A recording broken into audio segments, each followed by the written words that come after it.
Average age of the young Americans serving in uniform today is 20.5 years of age, making him about 10 months older than his grandfather, who would have served in my war.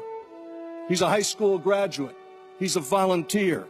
He is brighter, better educated, better trained, led, and equipped than any soldier, sailor, airman, guardsman, or Marine of any country in history.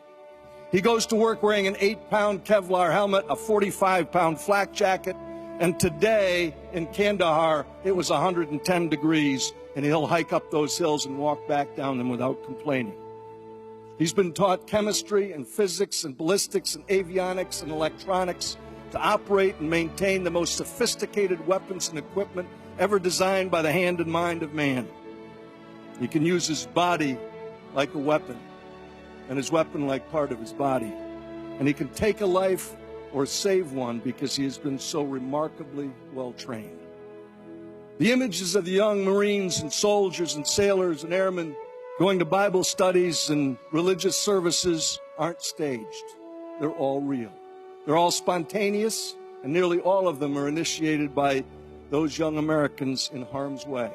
When they gather in prayer circles and huddle up before a mission, they're not going out to play football. They are going into mortal combat, and they know that some of them are liable not to come back.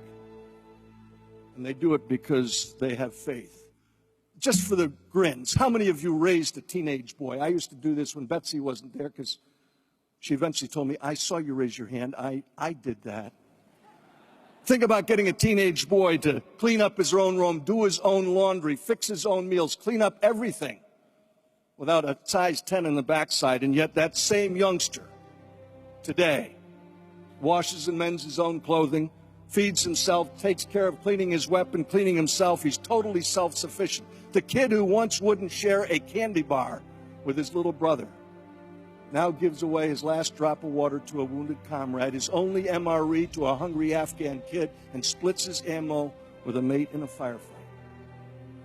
I always save this one for last when I'm explaining it to young people about who they are, because so few of them know the truth of these youngsters.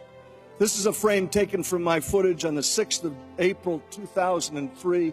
Baghdad is the smoke pall you see in the background. The Marine unit I'm with embedded is the van, the lead element of the attack on the Eastern Corridor. We're about 15 miles outside of Baghdad, and a Republican Guards regiment ambushes this Marine rifle company. They spin their Humvees around, and there is a gunfight that occurs between this regiment and this rifle company. And in the midst of the beaten zone, the area where the intersecting bullets are crossing, a United States Navy corpsman I had first met in Kandahar in 2001 rushes into the battlefield, right through the fire, drags two wounded Marines out, and carries them on his shoulder to a helicopter that's landed in the roadway.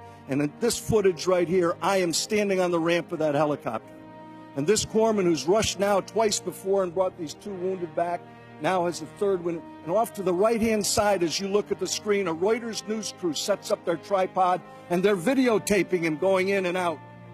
And as this guy staggers back into the gunfight, one of them shouts out, "Hey, mate, what did you do that for?